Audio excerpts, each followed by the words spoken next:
अस्सलाम वालेकुम। मैं हूं फैसल तारिड़। एक तरफ जी मोहसिन नकवी अमेरिका पहुंचे हुए हैं और यहां एक बयानिया बनाया जा रहा है कि मोहसिन नकवी का दौरा बड़ा कामयाब हो गया है। इमरान खान वाला फैक्टर जो है वो अमेरिका के अंदर खत्म हो गया है, तो लिहाजा अब यही रजीम चलेगा और हुकूमत ये मुद्दत पूरी करेगी और डोनाल्ड ट्रंप भी उसी तरह से पाकिस्तान की खिदमत करेंगे, पाकिस्तान के अंदर इस रजीम को सपोर्ट करेंगे जिस तरह से जो बाइडेन एडमिनिस्ट्रेशन में हो रहा था। लेकिन आपने देखा कि मोहसिन नकवी ने जिस कदर पाकिस्तान को बदनाम किया कि वजारत खारजा को बार बार वजारतें देना पड़ रही हैं।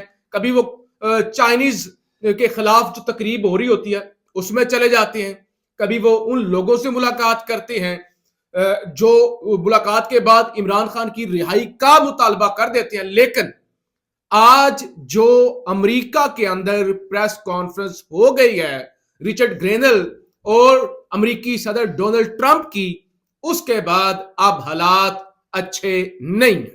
यानी अब जो पाकिस्तान के अंदर लोग सोच रहे थे ना कि वो बस जी आधा काम मोहसिन नकवी ने कर दिया है, पिछला काम जो है ना वो बिलावल साहब जाएंगे, ट्रंप साहब के साथ बैठेंगे नाश्ते के अंदर, बस काम हो जाएगा।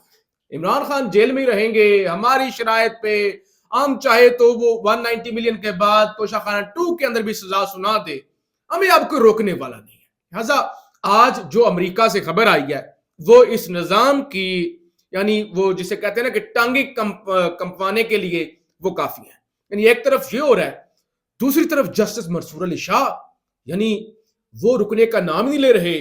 27 नवंबर से पहले पहले जो उन्होंने माहौल बना दिया है, जिस तरह से जस्टिस याया अफरीदी साहब का किरदार, जस्टिस अमीनुद्दीन का किरदार भी सामने आ गया, फिर जस्टिस मंसूर अली शाह का खत आ गया जिसके अंदर उन्होंने पूरा वो जो ड्रामा था उसको ही बेनकाब कर दिया। और उसके बाद अब पीटीआई की जानब से क्या यानी एक झटका और सरप्राइज दिया गया है। 26वीं तरमीम को पीटीआई की जानब से सुप्रीम कोर्ट में चैलेंज कर दिया गया है और मौकफ ये अपनाया गया है। एक तो ये कि ये जो नए जजेस की तैनातियां हो रही हैं, ये जुडिशल कमीशन जो है वो काम तब तक रोक दे जब तक के 26वीं तरमीम का फैसला नहीं होता। फिर 26वीं तरमीम फुल कोर्ट के अंदर उसकी समाअत हो, लाइव जो है वो नशर की जाए और तमाम जो 26 तरमीम के नतीजे में इकदाम हुए हैं वो भी कलदम हो जाए। यानी एक तरफ सुप्रीम कोर्ट से पीटीआई ने रुजू कर लिया, दूसरी तरफ अलकादर ट्रस्ट में जो इमरान खान और बुशरा बीबी को सजा हुई थी आज हाई कोर्ट के अंदर उसको भी चैलेंज कर दिया गया। अगरचे इस्लामाबाद हाई कोर्ट के अंदर फील्डिंग सेट हो चुकी है, जिस तरह से जिस राजा अमीन मिनाज साहब आ गए और आते ही जो उन्होंने तोशाखाना 2 के अंदर बरियत के अंदर जो उन्होंने नोटिस जारी किए, जो पीटीआई की जानब से 4 प्रेज की गई थी, सबको रिजेक्ट कर दिया। और यानी इस चीज का तो पीटीआई को अंदाजा हो गया है कि दरखास्त जस अमीन मिनाज साहब के सामने लगेगी और फिर आमिर फारूक साहब के सामने लगेगी। लेकिन बहरहाल पीर के दिन ये दरखास्त चैलेंज होनी थी। अगर आज बरोज हफ्ता ये चैलेंज हो रही है तो जाहिर है पीटीआई ने इसके अंदर भी मुकम्मल तैयारी के साथ दरखास्त को चैलेंज किया है। अब जनाब अमेरिका यानी छोड़ दे सुप्रीम कोर्ट के अंदर क्या हो रहा है, यानी हुकूमत के लिए चैलेंज बढ़ते जा रहे हैं। इमरान खान ने अचानक कह दिया कि मुज़ाकरात नहीं होंगे। अब यानी यह भी परेशानी है कि अचानक पहले ये कह रहे थे मुज़ाकरात करने हैं, अब अचानक खान ने कह दिया कि आप कुछ नहीं कर सकते, आप बस हमारा जो है वो टाइम जाया कर रहे हैं, तो मुज़ाकरात नहीं। हुकूमत पीछे पीछे भागी हुई है कि आओ ना, चौथा जो वो हमारा दौर है मुज़ाकरात का, उसके लिए बात करो ना प्लीज, आओ चाय पी लेते हैं, बात करते हैं, आगे बढ़ते हैं, हो सकता है मसले का हल निकल आए। यहां पे 26वीं तरमीम खतरे में है और उसकी सबसे बड़ी दलील कल बिलावल जरदारी की जानब से कहा गया कि अगर सुप्रीम कोर्ट ने 26वीं तरमीम उड़ाई तो हम उसको नहीं मानेंगे। तो लिहाजा हुकूमत और इस निजाम के लिए खदशात और वो जो वसवसे थे वो बढ़ते जा रहे। अब हुआ क्या है, अमेरिका के अंदर एक तरफ तो मोहसिन नकवी साहब ने कोई किसी नाश्ते के अंदर भी शिरकत की है और वहां पे वो कोशिश कर रहे हैं कि लॉबिंग करें या कुछ कर सके। अगरचे हुसैन हक्कानी ने कह दिया कि आप क्या लेने आए थे, यानी आप जो है वो बस टाइम बर्बाद करने के लिए आए थे। और बिलावल भुट्टो के हवाले से जो खबर चली थी, बिलावल ने कह दिया जी वो फेक न्यूज थी जी।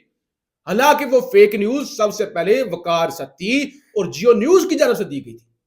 آپ جناب رچرڈ گرینل اور ڈونلڈ ٹرمپ کی ہوئی ہے پریس کانفرنس، اور اگرچہ اس پریس کانفرنس کے اندر فری عمران خان کا مطالبہ نہیں کیا گیا، یعنی آپ یہ مت سمجھے کہ وہ عمران خان کے لیے پریس کانفرنس ہوئی ہے، لیکن صدر، طاقتور صدر، امریکہ کی تاریخ کا طاقتور ترین صدر، بولڈ صدر، جس کو کسی کی پرواہ نہیں آتی، اس نے جتنے جو بائیڈن ایڈمنسٹریشن نے 4 سالوں میں کام کیے تھے، جو انہوں نے جو بھی کیا تھا آپ اڑا دیا، اور جو ایگزیکٹو آرڈر جاری ہو رہے ہیں، جو وہاں پہ ایک تھرتلی مچی ہوئی ہے، یعنی چھوڑ دیں وہاں کی ایڈمنسٹریشن میں کیا ہو رہا ہے، ایون پینٹاگن کے اندر، کہ یہ کیا، یہ ٹرمپ ہمارے ساتھ کرے گا کیا؟ یعنی امریکہ کی اسٹیبلشمنٹ کو اپنی پڑی ہوئی ہے۔ اور پھر سب سے بڑا سرپرائز جو ٹرمپ کی جانب سے دے دیا گیا ہے کہ پاکستان سمیت جن ملکوں کو امداد ملتی تھی امریکہ سے، اس امداد پر بھی اگلے 90 دن کے لیے پابندی لگ گئی ہے۔